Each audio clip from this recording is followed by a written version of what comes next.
Hey, I'm Sam. Welcome to Brickwall Pictures. Today we are talking about Nathan Fielder, his entire body of work. I am joined by Greg over Zoom. Hello. I love Nathan Fielder. My name's Greg Millett.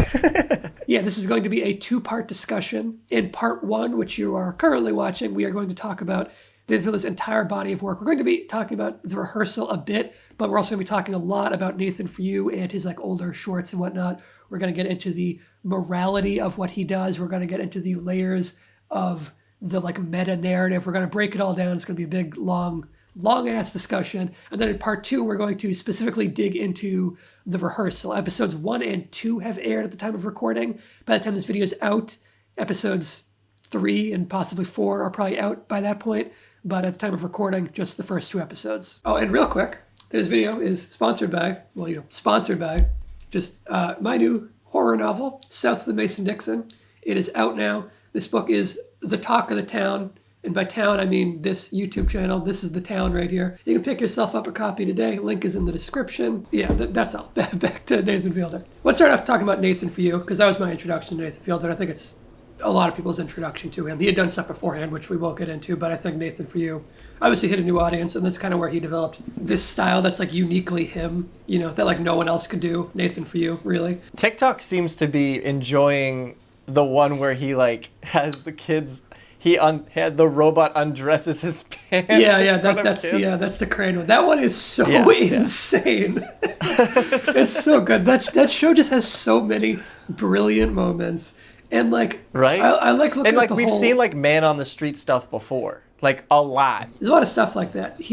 So his show's almost a parody of a particular type of reality TV show, a type of show that wouldn't really be a comedy. It would be an actual, we're going to go fix up your business, some HGTV thing or whatever. It functions kind of like a parody of that, but it's its own thing. Yeah, like you said, there are other comedy shows that are in the same presentation style, and that Can you think of any examples that this show fits within? I feel like it fits within the category of Tosh.0. Yeah, it's kind of like that. There's some Eric Andre stuff, whenever he goes on the street, it's sort of similar to that, or Conan's Jackass. Remotes almost. Right, Conan's Remotes is a good one. That's a good example. Because he's himself, but also, a stretched out version of himself. Yeah, and he goes into different situations and interacts with Nathan people, is just a complete mindfuck. Yeah. Because he still has me confused whether that's his actual personality or not. Exactly. That's one of the things I want to talk about. He's so smart. I want to spend a little while talking about his screen persona, but let's get to that in a minute. Let's talk about the format a little bit more first.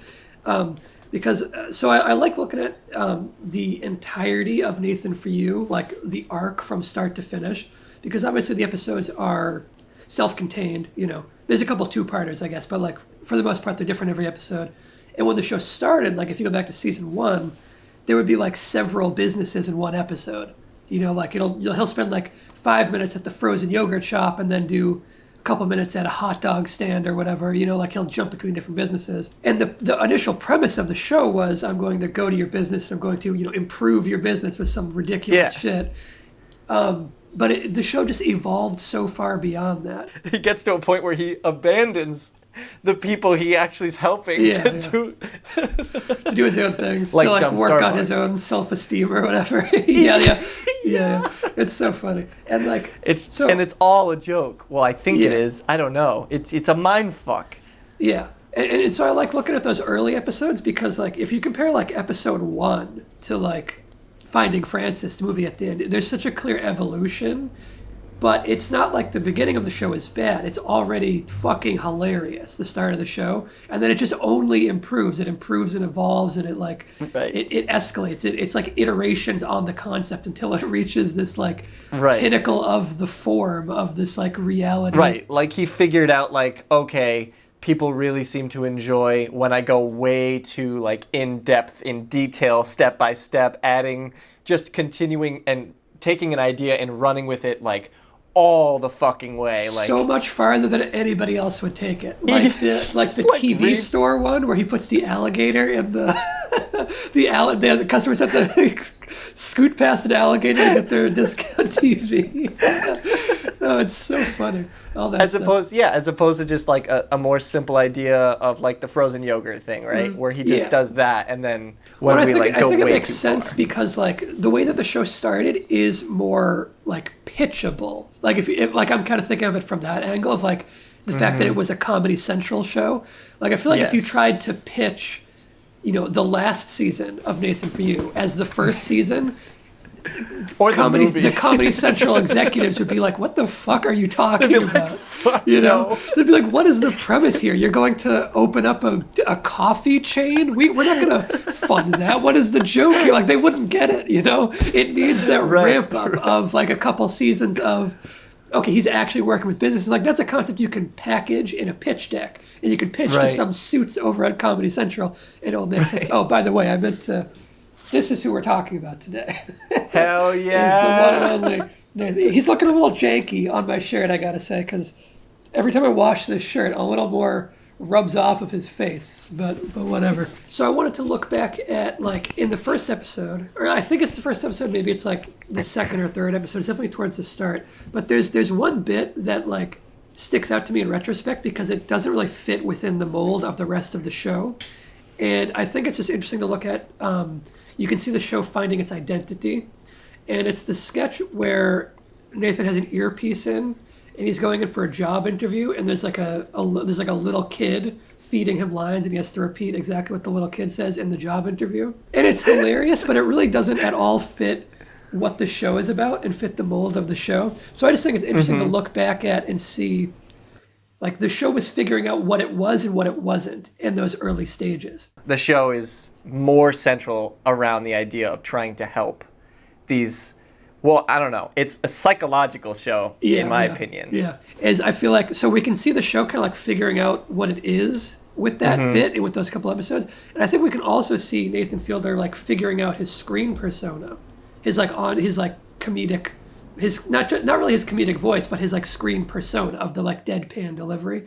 Because I feel like that bit is something he wouldn't do with his current screen persona. I feel like it deviates a little too much from his screen persona because that guy's like, he's doing the whole like confidence thing, and maybe he would still work it as a bit, but I feel like that sketch, that like that bit would materialize in a completely different way if he were to do it today.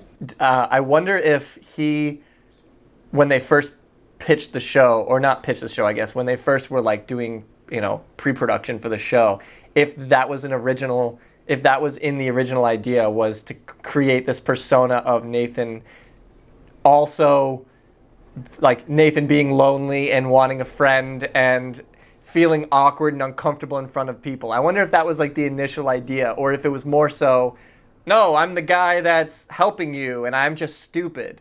I think it was discovered along the way, and I think that's really the beauty of a TV show too. Yeah, I always find screen personas really interesting. Like I think especially comedy personas, like whether it's a stand-up comedian or just like a comedic actor who fits some kind of mold. And I think Nathan Few has like he's like the most committed to the screen persona. I think to like the comedic persona, I don't think anyone has been as committed to it until you go all the way back to like Andy Kaufman when he was doing his super avant-garde stuff. Right. I think Nathan Fielder is like the most committed out of anybody working in comedy. In his comedy, it crosses the line into like performance art, like this like groundbreaking performance art that is genuinely thought-provoking at times, I think. On the nature of media, on the nature of like truth and reality versus a crafted narrative. Like that's something that the rehearsal explores he blends thoroughly. it. You to a point where you really don't know if you start to second guess like, oh, okay, he could be both. Like this could be so meta, like that he as a person himself pitches this idea of being a comedian, but also secretly needing the show, like, because that's a real thing that people do, is like make a show that helps them in their own life, even though it is a satire and a comedy and stuff. Like it could be that, and I guess we'll never know if he's truly lonely and truly like has a hard time in front of other people, and if this is an experiment for him to like get in front of the camera to people, because that's a thing. I was actually just talking to someone yesterday about it. So I was talking about someone in my screenwriting group because, of course, I've been urging all of them to watch Nathan for you and the rehearsal and stuff because I just promote the hell out of his stuff to everybody because I think it's brilliant. I've stopped trying to get people to watch his stuff. Isn't that funny? I try to get everyone I meet to watch his stuff. I just go around. Because not everybody has like can handle that cringe. Oh yeah, totally. And like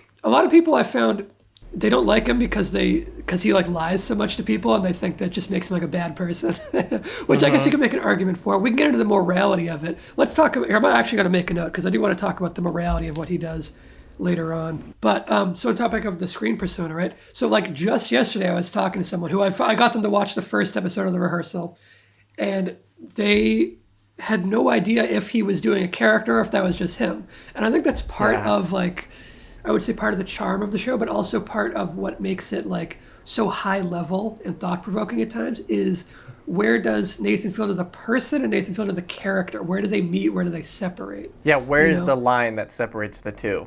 Yeah, and because he feels so genuine and so authentic, but you know that he is doing a character to some extent. Like he's at least heightening his own qualities. If he is doing a character and that's absolutely not who he is, he's the world's best fucking actor. Yeah, well, so it's like there is a divide there. It's like he's definitely playing up attributes of himself, but are those attributes there and he's exaggerating them? Or are they like completely fabricated? Are they invented? And I find that just really interesting to pick apart. And I feel like his show does that on additional levels, like the rehearsal is doing with the like scripted conversations, how that whole first part of the rehearsal where he's talking to the guy, you have no clue that everything he's saying is scripted. It feels like he's saying stuff off the top of his head, right? Like I didn't get the impression that like, so when he reveals that, oh, everything I said has been meticulously rehearsed and crafted, that was like a fucking mind explosion when he revealed that.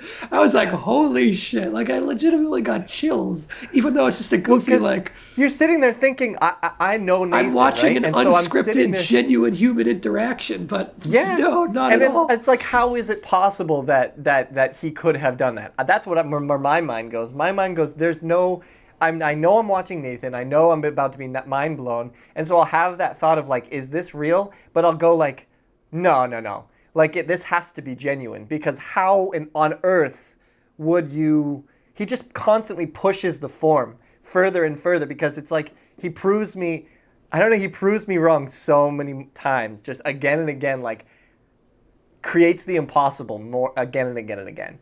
The idea of like recreating a bar dude. Yeah. To the, like with the balloon up there and everything, it's just so, it's mind blowing. And you just said a phrase that I think is key. You just said he pushes the form. And I think that's the key is, he is pushing the form in ways that nobody else has, and I don't think anyone else like would dare do it. You know what I mean? Like he's going so far, and he's approaching these things that are funny, but he's approaching them from this like really heady artistic level that I think you can kind of miss if you just watch it and you laugh at how zany it is.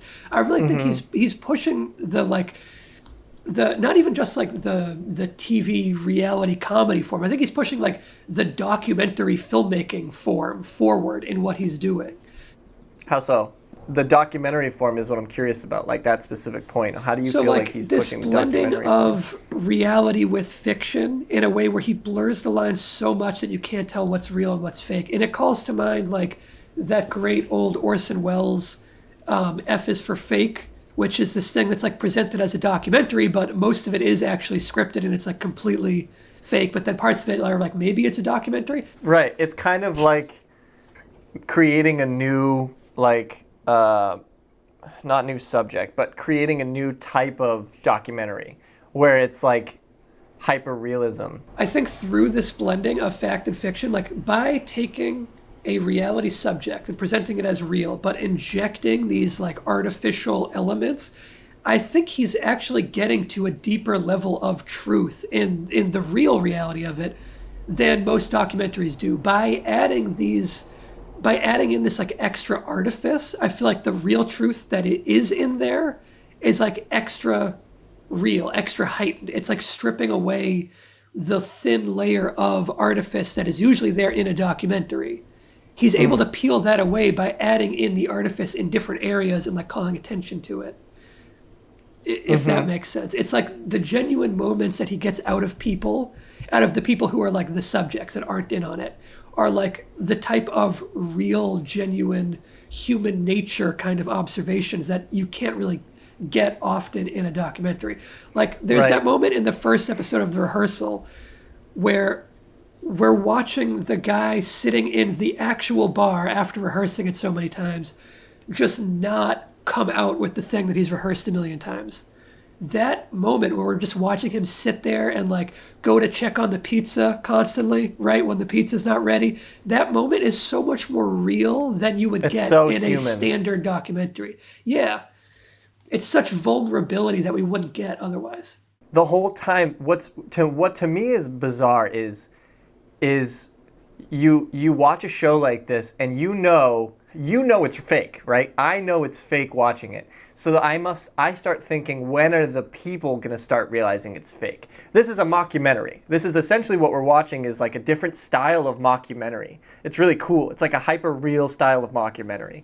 But so I would call it an actual, I think it is technically like an actual documentary. I wouldn't quite call it a mockumentary. There's like artificial elements to it, but I think it does remain grounded firmly in documentary, because I think even when he's adding in these additional elements, it's like it's in service of truth. It's like he's adding in falsehoods and manipulation in order to bring out a deeper level of truth, I think. But what I was trying to get, what I'm thinking of is like, when are the real people going to realize that our character Nathan is fake, right? Or that this is a show. So if we're watching this guy in The Rehearsal, like episode 1, where he knows it's a show. So like, but he doesn't know what the show is. Right. It was pitched to him, hey, we can help you. The best thing that I can come up with in my head, and this is the journey that I take when I watch Nathan's shows, is like, how was it pitched? How did he get this response from people? How did he get these people to say yes, right? So the best thing I can come up with is like, okay, and that's part of the game too for me watching his shows. It's like, okay, he must have said to this person, we can help, I can help you achieve a goal, and whatever that goal is. They do kind of show, maybe not show, but they kind of allude to how they got in contact with those people on The Rehearsal so far. If you catch, like he says, he responded to a classified ad. Remember, that's how they got the first guy. Yeah. And then the second one, they keep talking about it as like a groundbreaking experiment. So they're not really pitching it as like a comedy show to the woman who wants to raise her fake baby. They're pitching it as like, a scientific kind of endeavor. Right. And that's what I'm saying. And it's so interesting because the way, and they have to change the way they go about it. I feel like every project they do, like within The Rehearsal or within Nathan For You, every episode they do is different. Because each idea they have as to how to help people is different, so you have to approach it in a different way. You can't just be like, you can't just pitch that show as in like, oh, every episode we basically just go on Craigslist and we say like, what's a goal that you want to accomplish? You're totally right. Episode 1 was maybe, like it was a classified Craigslist ad of what do you want in life that you haven't. What was it? It was, what do you want in life? What have you been lying to yourself about, or something like that? Something like that, yeah. What's the secret that's been eating away? But the second episode is exactly that. Completely it's a scientific experiment, which so fucking cool. It keeps me fucking entertained. Whereas for the person themselves, like, I don't know. But I want to go back, right? So in the first episode, this guy, in this moment of intimacy where he keeps going and checking on the pizza, he knows that it's a show. He knows there are cameras watching him. That is horrifying as a person to be genuine in that moment. Yeah. But the truth of the matter is, he probably thinks he's on a show that is trying to help him, which he is but isn't. And so it's like, for him, he has to breach that level of like, what you watch a show of a reality TV show of people actually being helped. They're acting. I can see people are acting. Like when people are on like tiny house hunters, you watch, people are actually genuine in what they're saying, but you can see this level of artificiality that that's exactly what I'm talking about. I think Fielder's thing is able to strip that away. Dude, yes, absolutely. It absolutely, not to be redundant, but it strips away that artificiality of people thinking they're on a reality TV show that's helping them. Like, this guy genuinely, even though he knows he's on the show, in the end, he still has to say to himself, like, well, fuck, no matter what, like I actually am doing the thing that I'm horrified of doing. And so he has to jump over that barrier no matter what. And him going and checking on the pizza is such a human thing to do. Yeah, exactly. Of avoidance. It's like, oh, it's such a psychological show. It's great. But it's also so sad. Yeah, it's so emotional. It's so dramatic, and I love that so far the rehearsal.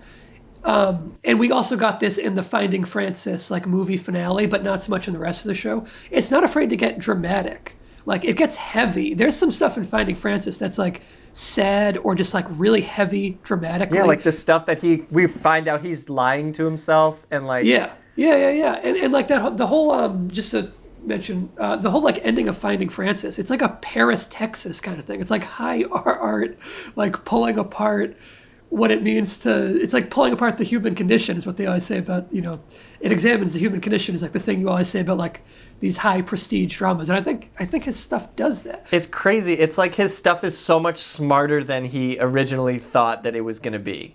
Like it's introducing such an interesting topic. Yeah, it drills so deep.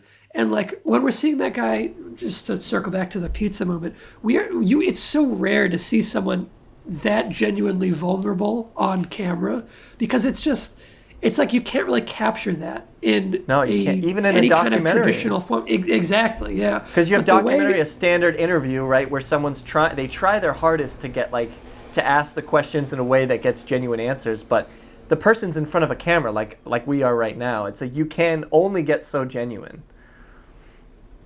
Like I feel genuine now, but yeah, you're absolutely right. It's so rare to see a documentary where someone's truly genuine. Yeah, completely like unmasked. You would need to have like the way that we've done it before is like have, you know, cameras in trees or hidden cameras and stuff like that. Well, the cameras in the actual bar were hidden cameras, so I believe he probably didn't know exactly where the cameras were. He probably knew there were cameras in there, but didn't know where they were. But even so with hidden cameras, even with hidden cameras with strangers, the producers have to gain the rights to use them on the show in some way. So like the way that you know, you can do it in a tricky and scummy way. The way that Nathan does it is very creative in the way that he's able to have people sign off. Like the people that don't like him, like the dumb Starbucks one, the original coffee shop owner, I'm sure he didn't want to be in the fucking show. I'm sure they had to pull some weird strings. Remember the part with the lawyer in the paperwork? Remember that where he like jumps across the desk? That's like an all-time moment. That is so funny. It's because it's showing directly how the show achieves. Yeah, exactly. You know, how this lawyer who is like signed off stuff and he tries to take the contract back. It's so brilliant, even though he's on camera. And he goes, it exposes his like inner thought process of like, okay, I signed this thing. They have me on camera signing it, but I'm still going to like crumple up the document and hide it, and if I can't see it, it doesn't exist, like out of sight, out of mind kind of thing. It's exposing the inner workings of this guy who's like in the moment and not thinking it through. Which is like, of course, he doesn't want that shit on camera, right? He doesn't. Because it makes him look awful. It makes me think about like, holy crap, doesn't Nathan care about these people that don't want to be a part of this, that they're now showing? Yeah, like, that gets us back into the morality. That gets us back into the morality discussion, yeah. This show is a lot smarter than they initially meant it to be. Like it's exposing some things that it's like this show is an experiment all on its own. Well, so I think Nathan, for You, that first show. There should be a show about the show. Like a fucking Netflix documentary. The show kind of is a show about the show. It kind of is about the show in a way. Like they show enough behind the scenes. Even on Nathan, For You, they started showing more of like him in the office, like figuring stuff out, you know, and like how they contacted people. Obviously not showing everything, but like in the rehearsal, they start showing like him reading off of the actual flow charts when he's making phone calls and stuff. You know? Right. Like that he's actually that is just mind-boggling. But so I think with Nathan, For You, it started off as a simple, purely comedic premise.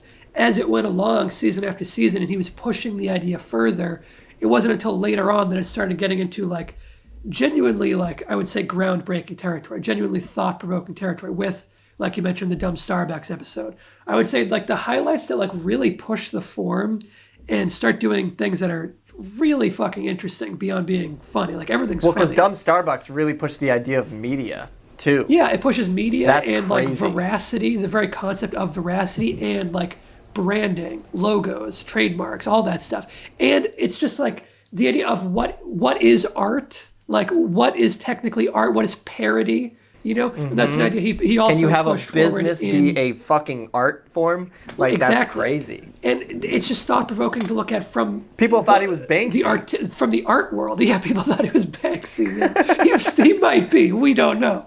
He could be Banksy. Still might be. It's possible, but that's another idea he pushed forward. And remember that episode in Nathan For You where he's working with a bar and it's the smokers allowed one. Where the smoking is part of the performance. That's right, another and it one becomes that it's a questioning play, what right? is performance, what is theater. And that idea of what is performance is obviously literally tied to the bar and the smoking in the bar as like the theater excuse.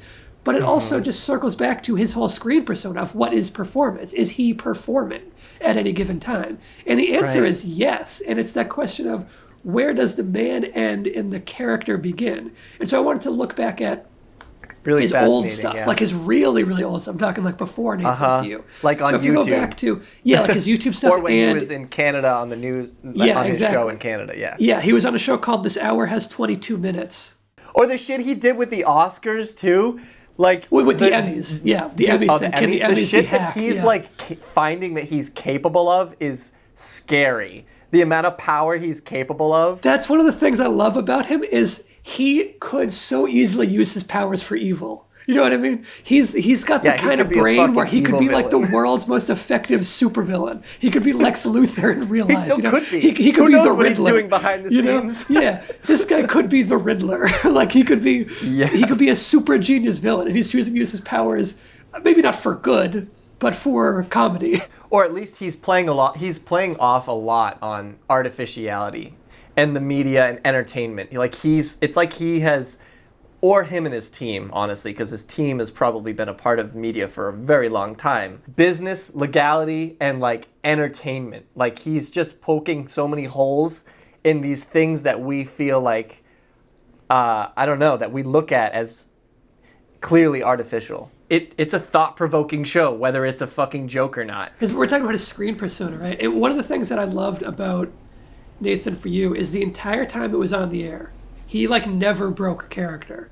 The closest he got is in that bit where, actually there's a couple moments, and they're actually both in the same episode, I think.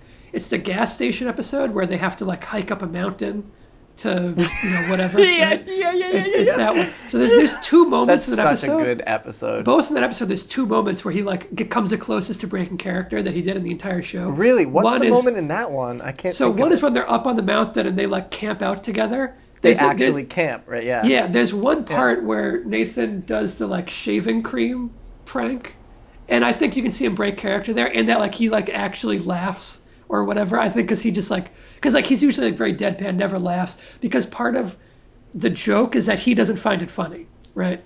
And that's again where it gets interesting of like where's the man end in the, because the real Nathan Fielder knows it's funny. Character is he is doing something that most people would do and laugh at. That's the extra layer. Is when you're pranking somebody, you're gonna laugh. Exactly, that's the thing. That's why I wanted to highlight that movie in particular. He could have been manufacturing it, dude. That's exactly what I'm talking about. Okay, here, I gotta frame this correctly because there are so many levels here. It's hard to like keep track of. This is how much of a mindfuck he is. So Nathan Fielder, the man, knows he's making a comedy show. So he knows that the things he's doing are funny. But Nathan Fielder, the character who hosts the show, that character's he's not hosting a comedy show. He's hosting a straight-faced, improve your business show. The character doesn't know it's funny, right? Right. Which is why when he laughs in that moment with the shaving cream prank, I think the reason why he laughs there and doesn't laugh anywhere else is because for that moment, that the character is having fun. The character finds it funny in that moment because the character is having like a friendship interaction with these people. And it's in his character, the Nathan Fielder artifice, that he wants friends and to do stuff. I'm literally looking at himself. He's like, I'm fucking getting a chance to do this shaving cream trick to some random fucking stranger, all based off my stupid show that I created. This is what I have created. The fact that I can do this shit. But I think I think he's able to let down his guard in that moment because the character finds that funny, whereas the character doesn't find the crazy business ideas funny. Dude, if he's that smart that he was able to process that in that moment of being like, yeah, I can laugh right now. Well, I think he's planning some of that out in advance.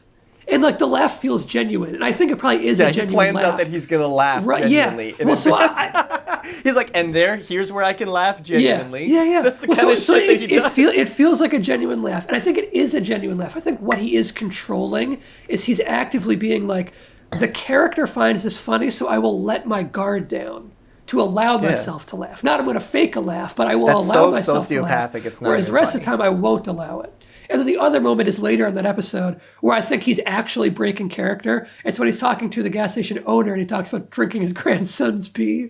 I think he does break character in that moment because it's just such a ridiculous out of left field thing to hear. That's interesting because it does kind of clarify, like he's trying not to laugh in other moments, right? And it delineates where like Nathan Fielder is aware that funny stuff is happening and he's trying to maintain the character who doesn't find it funny, right? But then and what I loved about it was how thoroughly committed to it he was, where whenever he would do interviews, the entire time Nathan Fielder was on the air, for like those years that it was airing, he was always in character on the interviews. Like one of my favorite episodes of the show is the one about the talk show story, where he made up that whole story about... Oh my God, it's genius. So that interview had aired before the new season of his show was out, right? I had seen that interview without knowing that it was a bit, right?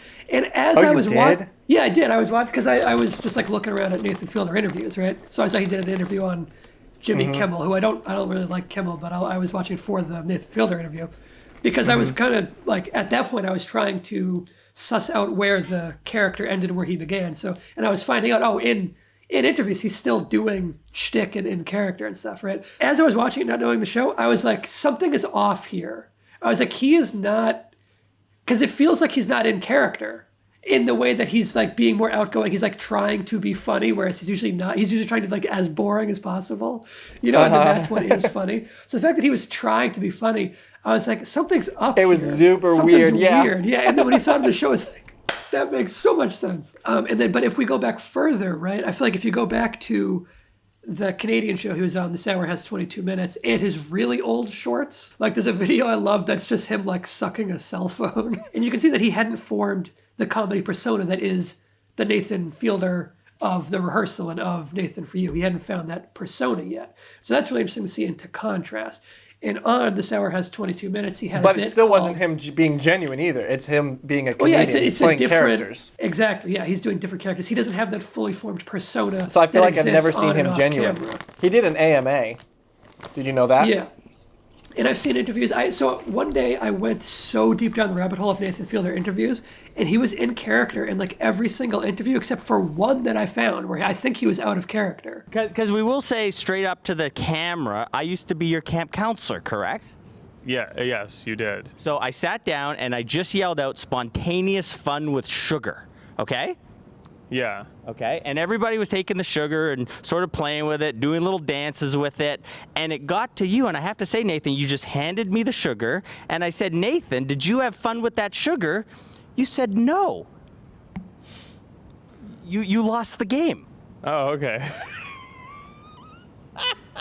Well, That's the entire story. I guess I wasn't that good. I mean, you also gave me a job at the radio station at UBC. CITR Radio. Yes. So that was kind of like my first official job in media. Or no, I was doing like color commentary on soccer games or something like that. He gave me a job doing that because I thought, oh, maybe I'll like being into radio. I think you actually fired me after the first time, but did I? I think so. But honestly, I would have fired me too. I was bad. Maybe you just didn't ask me to come back again. And he was like friendly and jovial and like laughing along and stuff. And so I think that was the genuine him. Yeah, I downloaded that immediately because I was like, this is hard to find. I'll put a clip of it into the edit right here. When I first started doing comedy, me and my friends we came and did a show during the festival, but not associated with it. We just put it on at another show. It's cool to be officially doing it now. Nice, man. And then Friday, here at the Hyatt, you were Comedy Newcomer of the Year. Right. Or Breakout Star. Right. Which one was it? I think, I don't know. It's one of the two. I don't know. You excited for that? Is that fun? Very honored. Yeah. Very excited. Yeah, I mean, that's cool, right? Evan emailed me before the movie came out and said, we had to cut your scene. Sorry. But I felt kind of good about it because I felt like I wasn't that good in the scene. I felt like, I didn't do a good job. So far, good. More people are watching this year than last year, so I'm happy about that. I don't know. Awesome. And anyway, and then, so throughout the entire time he's on Nathan For You, he's in character. Once Nathan For You ended and before the rehearsal came out, I think he dropped the persona a little bit because there are a couple of interviews, particularly I'm thinking about, he did an interview for the A24 podcast. Well, and then, so they paired him up with someone from Euphoria. He feels a lot more genuine in that. And now I want to get into Finding Francis. It's like a feature-length documentary that ended Nathan For You, which I think is such a brilliant piece of work. That is a 10 out of 10, 5-star out of 5-star piece of documentary filmmaking. I think it's genuine. I've watched it so many times. I've seen it like 4 or 5 times now. We watched it together like twice. I've seen it so many times. I think it's absolutely brilliant. Not even just as a piece of comedy, but as a piece of documentary filmking. And as a piece of like avant-garde filmmaking. Yeah. I think it's brilliant. Obviously the whole thing with Bill Heath, the Bill Gates impersonator. And again, it's like, the fact that one of the key figures on the show is someone who is an impersonator, it just ties so beautifully and poetically into Nathan Fielder. He's like doing an impersonation of himself, exaggerating certain characteristics of himself. The whole Bill Gates thing is already incredible, but I actually think the most thought-provoking part of it is the relationship he has with this escort. But I actually think, so the stuff with Bill Heath it's all gold, right? It's all comedic gold. And there's a lot of thought-provoking stuff there too, like when he starts, actually I hadn't even thought about this, but the fact that he like rents a theater and someone to play Francis and they like act out the whole thing, that's like a direct prelude to the rehearsal. It's like a 1-to-1. I hadn't even like made that connection, but it's kind of like, it is. That's like the pilot for rehearsal, like not the pilot, but the pitching tool for it. It's like, we're going to do this. I wonder if they used it at to a pitch. grand scale. Yeah. They probably did. I wouldn't be surprised. That's probably like, they showed that to HBO and like, we're going to do this, but on a massive scale. Yeah. Dude, side note, real quick. I'm just so happy that he made the rehearsal. I'm just so happy we get to see more Nathan Fielder. I thought that was going to be it, Nathan For You was going to be it. But it's just so nice. I'm so happy that he's making more content.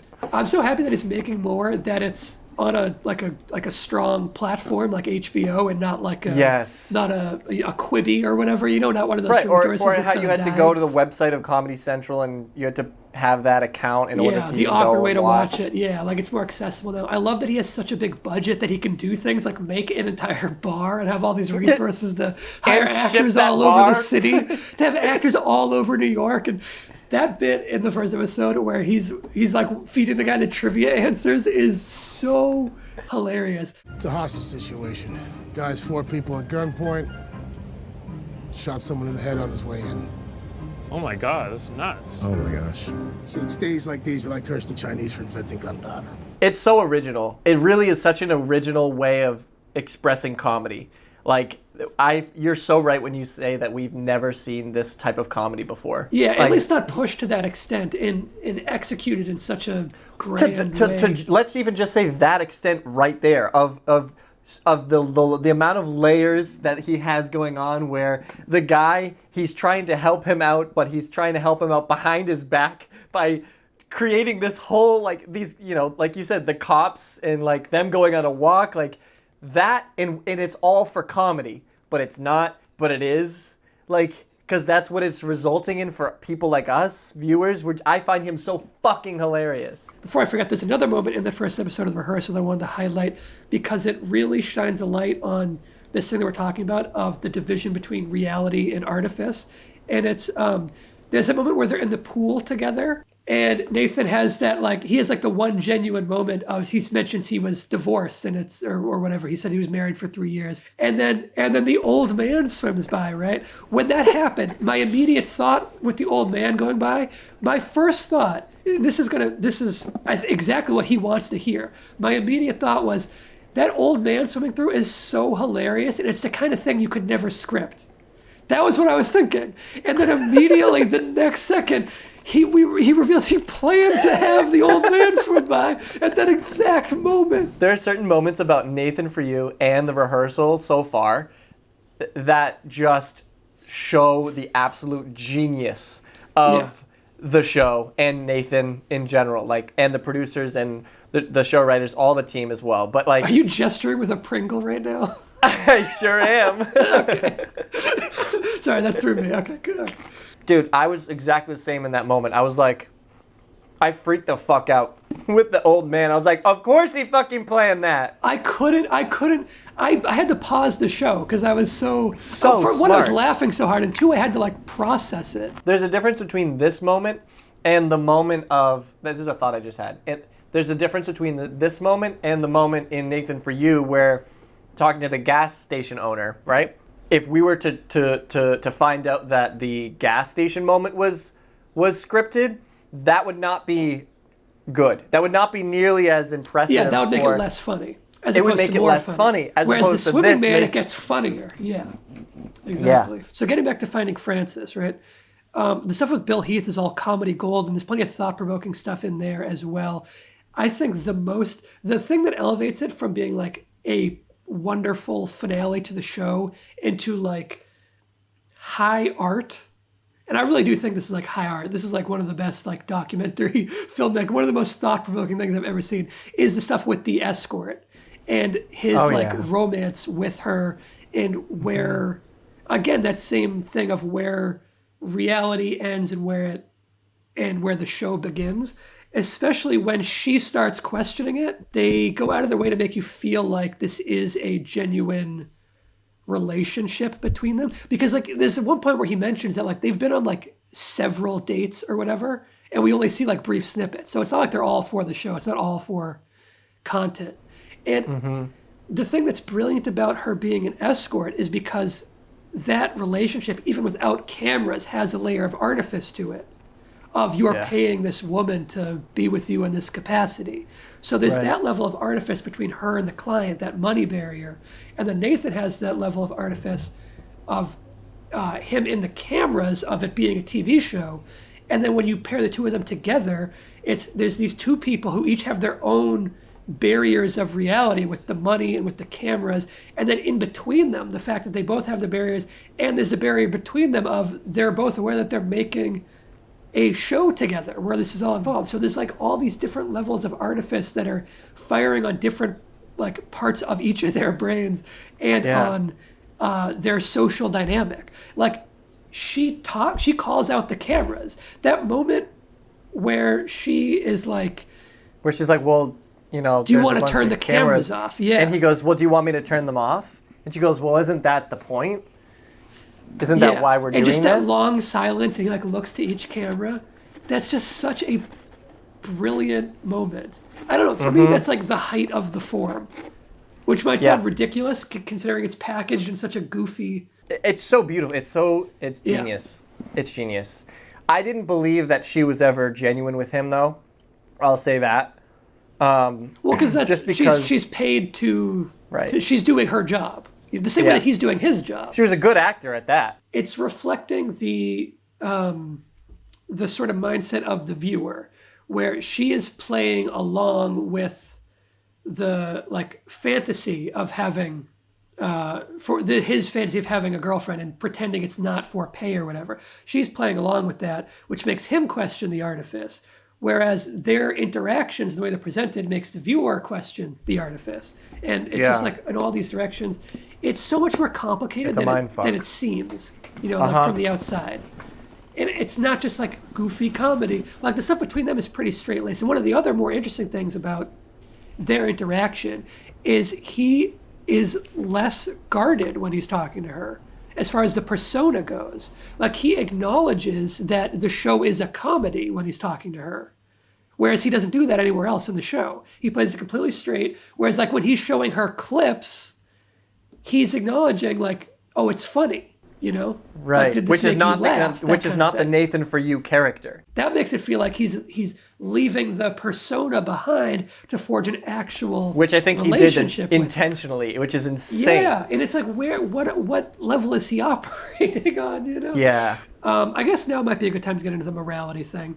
Which is, to me, like, a pretty serious thing about the show. Like, I think that I love the show, but that's always something that sits with me, and I get kind of uneasy about.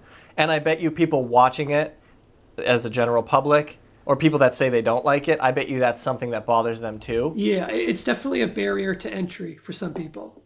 And it might completely keep you from watching it, depending on who you are. Well, because it's kind of, and you feel that way towards a lot of different similar man on the street situations where you're making fun of people, genuine people, essentially, by being in a character or something. Eric Andre, all those same people, you know, or Daniel Tosh, you know, like the whole point of Daniel Tosh is you're basically laughing at other people. Sometimes all he's doing, like, he often makes people look like fools, you know. But I think a lot of the times he's just kind of letting people make themselves look like fools. He's just kind of like exposing who they are. And sometimes he makes people look worse, but if you feel like they deserve it, like that Private Eye guy, Brian Wolf, I think was his name. That bit, let's just real quick. The bit where Chinese Nathan Fielder gets in the passenger seat is like one of the funniest things I've ever seen. That's where it definitely becomes immoral, is because, yes, he is exposing people as themselves, right? Which for us, it's like, hey, if it's negative, then it's negative. They did it to themselves. However, using your show, understanding that power that you have to create negativity is, to me, immoral. It's fine. It is what it is. People will get over it. But I feel like you could look at it as like, there really is no good in exposing the bad about people. Well, I think it depends on the person. So, like, let's say the woman from The Hero who thinks she's watching this guy that she's going to date. I feel so bad for her. I think she was really manipulated and put in a bad situation. Yeah. I think that's bad. But with the Private Eye guy, he's such a, like, jerk and an asshole. I don't think, maybe there's not a benefit to, like, exposing him or whatever. But I do think it makes it okay to expose who he is. You know what I mean? I disagree.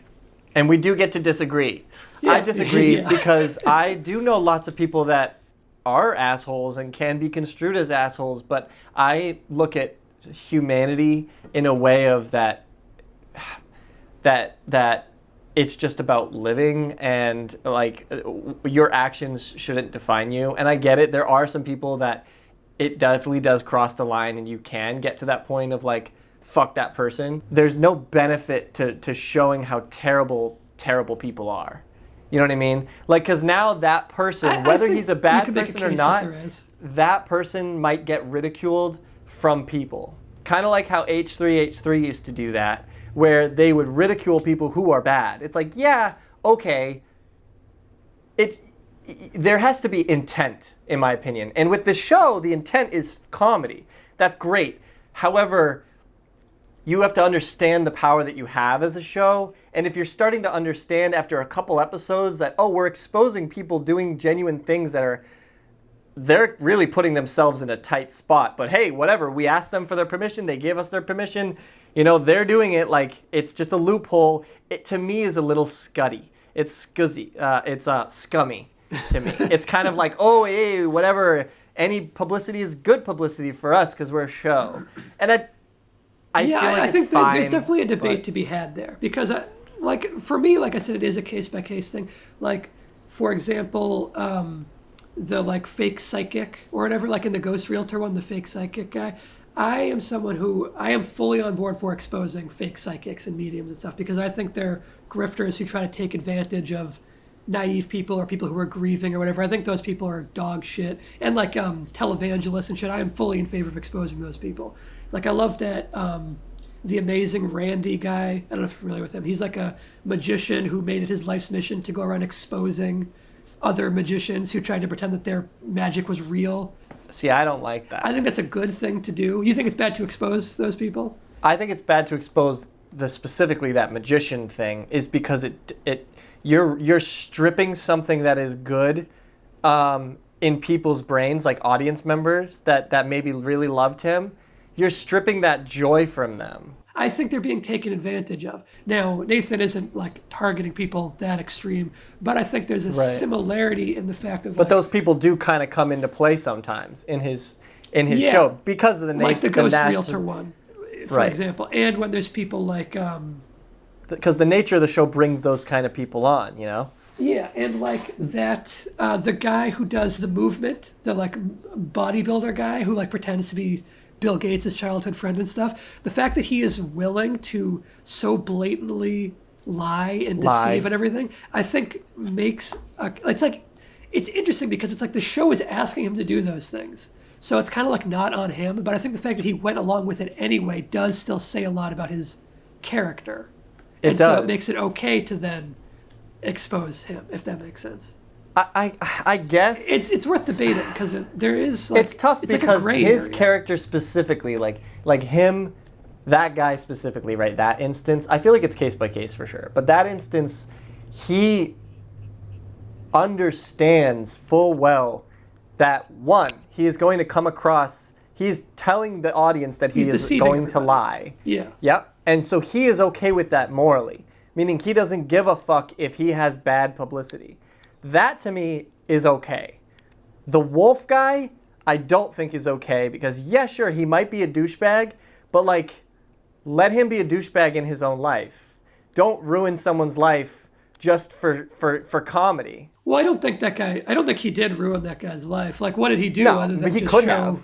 But, like, he didn't, like, do anything other than just show him interacting. Like, the thing where he has the fake Nathan get in the car is hilarious, but that doesn't, like, make the detective look bad. No, but the things that Nathan does, that the show does, they've experienced it. It'd be one thing to like, oh shit, we did something and they reacted in a way that makes them look negative. We shouldn't do that anymore. Let's still keep it in the show, in that episode, but we won't do that. We'll make sure that that doesn't happen anymore. It's one thing doing that. It's another thing entirely of creating instances in the writing, right? Not purposely making it so that he's hurting himself, but creating instances and not thinking about how could somebody embarrass themselves and hurt themselves in the writing process of the guiding and the writing and the planning, right? So they're putting him in front of instances that they know he's going to make a move that makes him look like an asshole, is what I'm trying to say. Like, I could do without it hurting people. I could do without a show hurting people. Even people who deserve to be hurt, I guess. I don't know. Yeah, I mean, it's an interesting, like, ethical dilemma because, on the one hand, the show definitely does hurt a lot of people's reputation. For the benefit of themselves, let me add that. It hurts the benefit of the show. Other people's reputation, whether actively hurting or... not inactively, but basically passively? As a product, passively hurting somebody's reputation for the benefit of the show. To make people laugh, which gets people to watch it, which gives them more money. Yeah, it's a show at the end of the day, and I mean, entertainment is obviously the priority. I do think, though, that the show isn't like... It's not like they're going out of their way to ruin people's reputation. No, I don't think so. There is kind of like a vindictiveness to it, like... One moment I love, which is probably an example that you think they're going too far, but I think it's funny enough to be worth it. I love think it's all like of it. collateral For the damage. record, I love all of it. Sure. It's But great. we're just talking about the morality of it right now. Like, I think it's funny, ethical but side I of it. just... Yeah. So one moment that I think is funny enough that it justifies that it is kind of crossing a line is the moment in that Claw of Shame episode where there was the one lawyer guy that they talked to who said, I don't want to be featured or whatever. You can't call me a consultant or whatever. And then in the end credits, they put his picture and they say, special thanks to consultant, and they like name him and all that, which he specifically said don't do. I think that is like collateral damage for the sake of for the like art that's being made. I think that's worth it. But I can totally see and understand how that's like an example of it going too far in like a vindictive kind of way. I struggle in my head when I watch it, very briefly, because I really love the show for the most part, but I struggle in my head with those moments because it is an ethical conundrum of like, yes, is comedy gold, but it's also exposing a lot about the world. And I like that. I like that in a show, and I don't think you could get that in a show that's just about exposing the world. Like, it's interesting to have that as a subcontext or a subtext of this show. A subtext, but at the same time, a subtext, yeah. At the same time, it's really hard for me because you can't avoid the hard truth is that this is a show and they are making money. And so you're basically... I just wish it was just exposing for the good of exposing rather than exposing for fucking Comedy Central to get more money and a cash cow. No one would be able to see it, though. It's kind of like, that's like a necessary evil of it. Because otherwise, how would you expose them? You'd have to be like a non-profit organization and then just like release everything on YouTube. And then he wouldn't be able to execute these things because he needs to be able to fund the production. Like there's camera crews working around the clock and all the, so there is a lot that goes into it. It's not like, I don't think you could do absolutely. It without covering No, the I don't. overhead. That's what I'm saying too. Is like it couldn't happen without it happening like this. I don't think. And that's what's genius about the show is there's so many things that it's doing. Some are negative, and this is one of those things that's negative. But it could also be, like we said, could be construed as positive in a lot of ways. But let's talk about the people that aren't bad people that were probably exposed, and that the show was just like, hey, it's all legal. Like, we did it in a legal way. That I don't like. The scummy ways that they've achieved releases, I think are like, it says a lot about the industry, definitely but unethical. also it's just, it's definitely unethical. I do think it's kind of like a collateral damage situation where it's like, that's what's necessary to achieve the greatness that they're going for. We wouldn't have the show. We wouldn't have the show if they didn't. It's almost a debate over like, do the ends justify the means, and all the lying and manipulation. That's that question. Like if he were to just do this without cameras, he would be a straight up villain, But the fact that he's making entertainment, and it goes back to that debate of like how calling it theater justifies smoking in the bar. You know what I mean? Whereas this being a comedy show justifies manipulating people and, getting their signatures and stuff. It's a question of, does art justify ethical violations? One thing that could be considered immoral, I guess, is like how the show is all about helping people, but the reality is the show is not about helping people. So he does occasionally help someone like by accident. The interesting thing is some of his business ideas would actually work. Oh, and there's also the benefit of what I've heard. I don't know if it's true in every instance, but a lot of the businesses that are featured on the show do get a big boost in like foot traffic afterwards for people who watch the show and like the show and want to visit where the show was, Like they're like, oh, they saw that thing, I want to go there, like for the meme almost. As opposed to like Kitchen Nightmares where every fucking restaurant closed down. Right. Like, like that show is like intentionally making people look bad and trying to hurt their businesses. He is like pretending to want to help their business. Sometimes he gives them an idea that actually generates. Well, some of his ideas are actually smart. Yeah, oh yeah, totally. Like the petting zoo one, right? Like he did drove a ton of publicity for that petting zoo.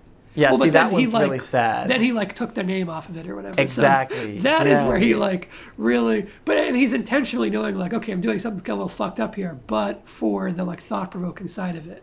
It's the thing with like where the priorities are. I did want to say real quick though, before we move too far off of it, on the note of him like exposing people, I do think it's worth mentioning the counter to that, which is that I think he does sometimes make people look really good by like exposing their good side. Like that one assistant that he has, I forget the guy's name, but that one assistant who's like really soft-spoken and shy, and he's got the glasses and he talks about the click and stuff. That he guy has him go on a date, right? Yeah, and that guy, he generates so much like goodwill for that guy. Like I love that guy. He just seems like such a nice, good-hearted, wholesome person, and that's the show doing that for him. I think for the most part, it doesn't sit well with me that the show does do the theme of exposing people, I would say using people for the content. You know, like you're using people, their personalities, their look, their unique, qualities that I think about movie producers and TV people being like, oh, that's a weird guy. Let's put him on the show, or that's a weird guy. Kind of the way Tosh.0 did it. Like, I don't like the idea of putting, I guess, socially weird people, exposing them and using them for the comedy of their show. I don't enjoy that. But out of all the shows that do it, I think Nathan For You is the best one out there. So, and I really do like the content that they produce, and so it's like, it's an ethical issue. But, yeah. Yeah, it's definitely it's an interesting ethical debate. I land on the side of I think it's all worthwhile. There are a few instances, like for me, the most egregious is the woman from The Hero, the girl who's like being manipulated into the relationship with this guy. I think that's really messed up. That's the one time where I think they really did cross a line. Or even the guy himself. Well, see, I don't really feel bad for the guy because he's like aware and embracing the lie. The fact that he takes credit for the tightrope walk with her and like kisses her and acts like he's been talking to her this whole time, I think that shows that he's like a scumbag. That he That's would really go along with creepy. that. Now the show created that situation for him. The fact that he embraces it, I think, is fucked up. Like, I would like to think that he told her once the cameras were off, but maybe she didn't learn until the show came out and her like family saw it and was like, hey, did you know this guy was not who you thought you were? Like, she probably felt really violated by that. You look at a lot of the situations and responses, and I just don't think that the people participating, even though they know it's a show, the show kind of works them when maybe not when they agree. Maybe when they agreed to do the show, maybe they didn't really know what they were in for, because I think that's the case most of the time. The show really works people. Like, it's a smart show, and it knows how to be like sneaky about how to get content that it wants. And it gets these genuine responses from people that I don't think they were from the start thinking they were going to give. And then now that is broadcasted. That's a hard thing for morality for me. Is like, even though they might be helping these people are being genuine. They are getting what they want. And I feel like most people in that situation would not want the way they're acting as genuine to be broadcasted. There's a reason why people, when they know they're on a show, they act a certain way, like, because that's the way they want to be portrayed.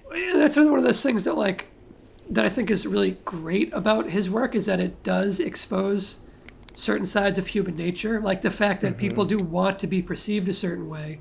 And the show is decidedly going, okay, we know you want to be perceived this way, but we're going to show how you actually are. We're going to try to take your spin on yourself out of the equation. Yeah, and I think that's cool, because I do think that's cool, because if the show knows that the people that are showcased on their show are not going to enjoy the show or them, like, that's fine. Because if they're basically saying like, okay, yeah, the people are not going to like us, but we're doing it for a bigger purpose, that is a cause in which I think it's worth it.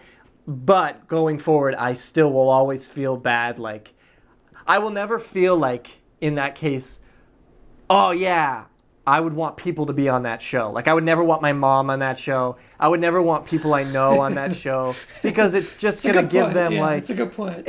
It's going to hurt their life potentially, It might not. The Josh guy, not the Josh guy, the Wolf guy, most likely he's the kind of dude who would just be like, yeah, fuck that show, whatever, and he would get on with his life. Well, and he was on the show several times afterwards. I think it's clear that he is still on board for it, even though he, is an abrasive personality. Like, he gets a lot of free publicity. I mean, I guess there is a cost, but not like a financial cost. It's like a personal cost. But he gets a lot of publicity out of it. He probably gets a lot of business from it. They say no publicity is, all publicity is good publicity, Not all of them want publicity. Yeah. Right. Exactly. Well, However, they are all intentionally going on a show that they know is going to be broadcast. So I don't even know if you could say that they don't want publicity. Because by nature of going on the show, they are saying that they want publicity. That's what they're signing up for. It might not be getting the type of publicity that they're after. Yeah, but you watch a show like like The Prophet. You watch these shows that genuinely help people that are struggling, and I feel like if I was a business that was struggling, and like The Prophet goes on and he basically, it's very serious. It's all like, it's not jokey, it's not making fun, it's not like trying to find the worst of the worst like Kitchen Nightmares. He's genuinely helping people. He's an understood millionaire that knows how to help people by giving them business advice, right? So it's like, basically, if I knew I was going on that show, I would be like, okay, I'm going to be myself because it's about helping me. The show isn't about making fun of me. The show isn't about comedy. Well, so there are some episodes where the business owner catches on immediately that, oh, he's not really here to help. He's actually just trying to fuck with me. Like, that makes me think of the smoke detector episode.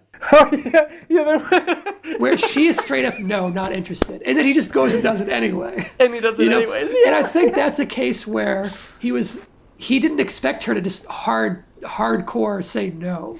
And he had already prepped all this other stuff, so he's like, okay, well, we're going to do it anyway, regardless. And it's brilliant, and it's hilarious. And I can respect that because she said no, and they moved on.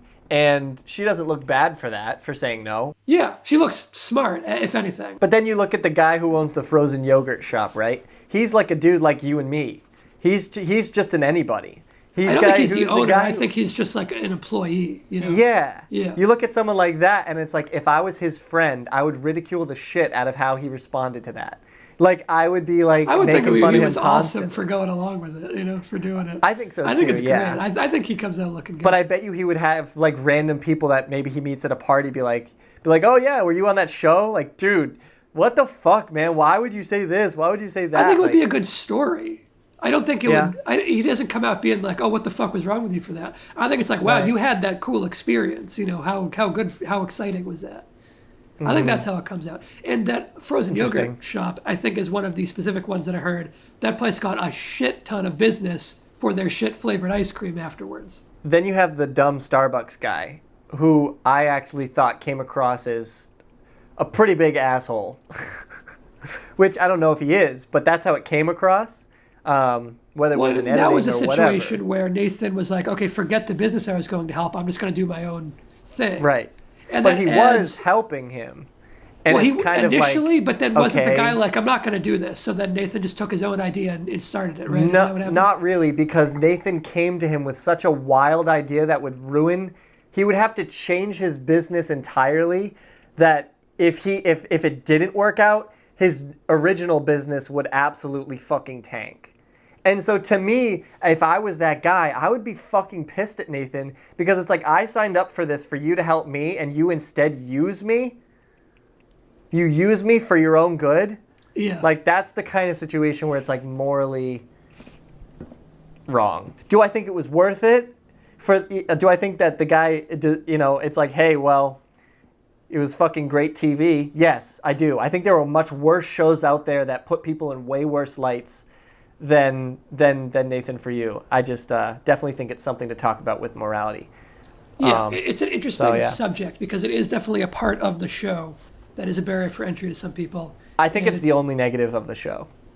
See, I don't even really see it as a negative. Outside of that one instance of the hero, like we talked about, that's the only one where for me it gets, like you said, a little icky or a little scummy.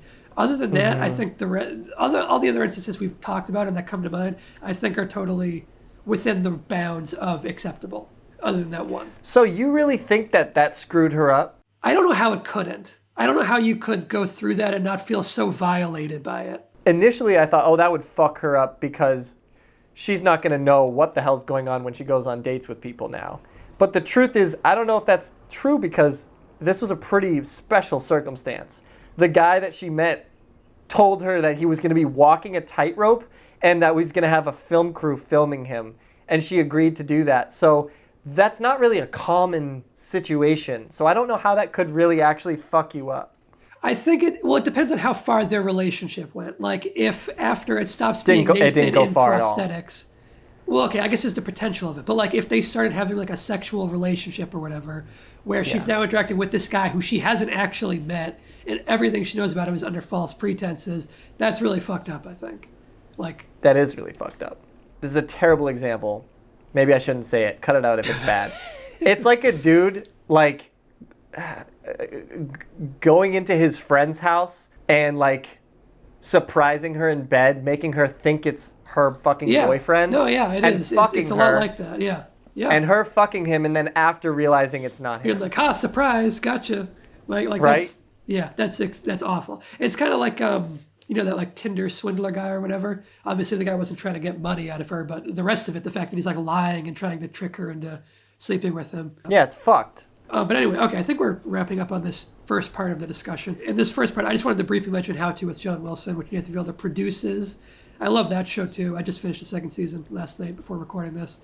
I think it's a great show. When I first started watching it, the first episode, it took a while for me to get what it was doing. The first half of the first episode, you're like, why is this an HBO show and not just like something that would pop up on YouTube randomly, Which I think is how that guy got his start anyway before moving to HBO.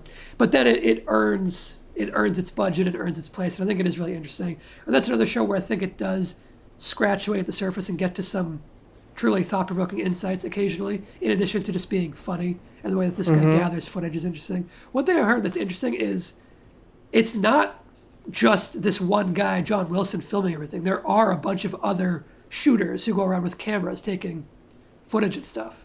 And then they just edit it all together to make it look like it's him recording. Yeah. I heard him on Conan O'Brien's podcast saying that. I think the first season was all stuff he had recorded. And then in season 2, there's actually a bunch of people like going around New York and stuff and grabbing these interesting shots that they then work into the edit. Oh, okay. Which I think is really fascinating on its own. But anyway, I wanted to just mention that as another part of Fielder's and I think it's another great show. And I wanted to mention that if you've seen that show and you liked it, or if you haven't, watch Nathan Fielder's promotional video for it. Have you seen that one, Greg? His promo No, I don't video? think so. Oh, you got to watch it when we're done with this. It's like a promo video before How To with John Wilson came out. Nathan Fielder is in it, whereas he isn't in the actual How To show. He's in this promo video, and it feels like one of his bits that would be in Nathan View or whatever. He makes like a TikTok house with like a bunch of TikTok kids and stuff. I did see that. It is so fucking funny. Yes. Yeah. It's like a little short film that's brilliant on its own. So it's essentially Nathan helping him by doing that, but then he gets too distracted in making he just TikTok makes his house. own little piece of avant-garde art. He realizes that it's a lot more profitable to just do this TikTok house thing. Yeah. It is so funny how off the rails it goes. It's like, It's another little brilliant thing. I just wanted to throw that because people might have missed that because it's not like if you watch How To on HBO, that's not like included in it. That's not an episode. You got to find that on like Twitter, on Nathan Fielder's Twitter and on his YouTube. It's sometimes annoying to deal with the parents who are asking me questions like, can I come visit? Or is he okay? I haven't heard from him in a few days. And it's just like, yeah, we're making content, okay? Like, don't worry about it. But anyway, I think that's going to wrap up our discussion on the overall of Nathan Fielder. Join us in part 2 for our more focused in discussion on episodes 1 and 2 of The Rehearsal, which are the only 2 episodes that have come out at the time of us recording this. Hell yeah. Subscribe to Brickwall Pictures for more of this stuff. Grab your copy of my book, South of Mason-Dixon, link in the description. And we'll see you in that part 2 video. So long.